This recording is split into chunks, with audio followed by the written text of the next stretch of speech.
Selamat pagi Bapak Ibu yang kekasih di dalam Tuhan Yesus Kristus.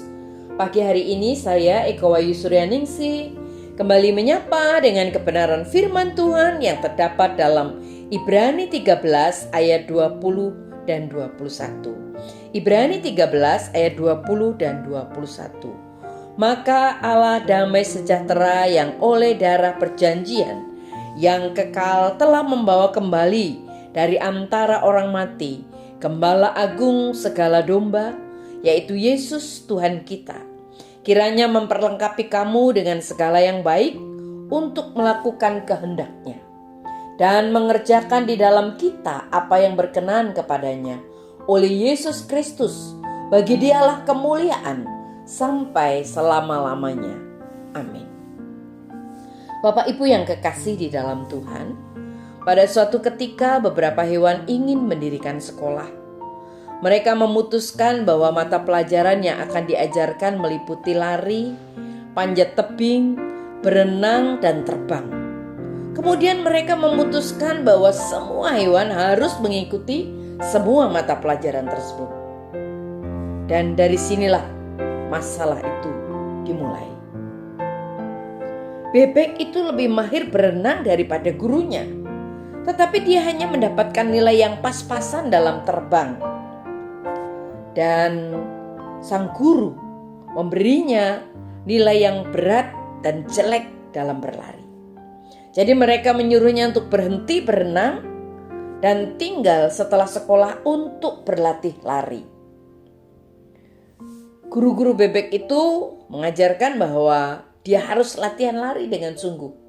Hal itu membuat kakinya yang berselaput aus dan berakibat pada nilainya menjadi turun pada kegiatan berenang.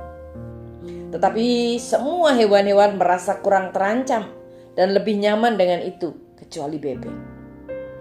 Kelinci memulai dengan peringkat teratas di kelas lari.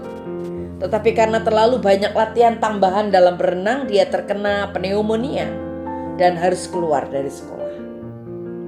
Sementara tupai menunjukkan kemampuan yang luar biasa dalam memanjat.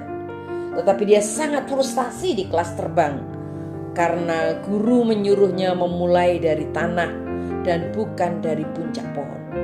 Dia mengalami kram otot karena terlalu memaksakan diri, sehingga dia hanya mendapatkan nilai C dalam memanjat dan nilai D dalam berlari. Sementara itu elang adalah pembuat onar. Di kelas memanjat dia mengalahkan semua orang, semua binatang yang lain untuk sampai ke puncak, tetapi malah terbang.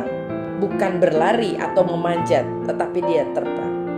Karena menolak untuk berpartisipasi dalam kelas berenang, akhirnya elang dikeluarkan. Bapak Ibu yang kekasih di dalam Tuhan, seperti yang mungkin kita bayangkan, sekolah hewan itu pun akhirnya tidak berhasil. Hewan yang berbeda memang dirancang untuk unggul di bidang tertentu, dan mereka tidak dapat diharapkan untuk melakukan semua hal lainnya. Bebek diciptakan untuk menjadi bebek, bukan yang lain. Hal yang sama berlaku juga untuk kita manusia. Tuhan telah merancangkan setiap orang berbeda dari yang lain. Ketika kita mengharapkan semua orang untuk sesuai dengan cetakan yang sama, hasilnya adalah akan muncul frustasi, keputusasaan, bahkan mungkin kegagalan. Tuhan menciptakan kita untuk menjadi diri kita sendiri. Tuhan telah memberi kita kemampuan yang unik dan Dia ingin menggunakannya sesuai dengan kehendak-Nya. Apakah kita bertanya-tanya apa kehendak Tuhan untuk hidup kita? Mari lihat kemampuan kita. Kemampuan itu bertindak seperti peta jalan Tuhan. Kemampuan itu membantu kita menunjukkan arah yang seharusnya kita tuju.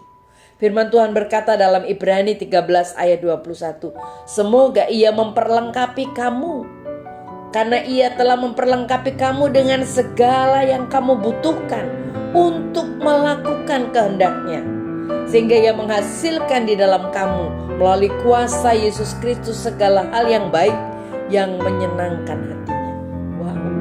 Ini sangat luar biasa. Melalui kemampuan kita, Tuhan telah memperlengkapi kita untuk apa? Untuk melakukan kehendak-Nya. Dan saat kita menggunakan kemampuan tersebut, kita akan mulai melihat bagaimana Tuhan menghasilkan segala hal yang baik di dalam hidup kita.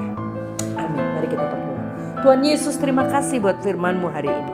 Kami percaya Tuhan, kasih-Mu yang besar memberkati kami. Dalam nama Tuhan Yesus kami berdoa. Haleluya. Amin.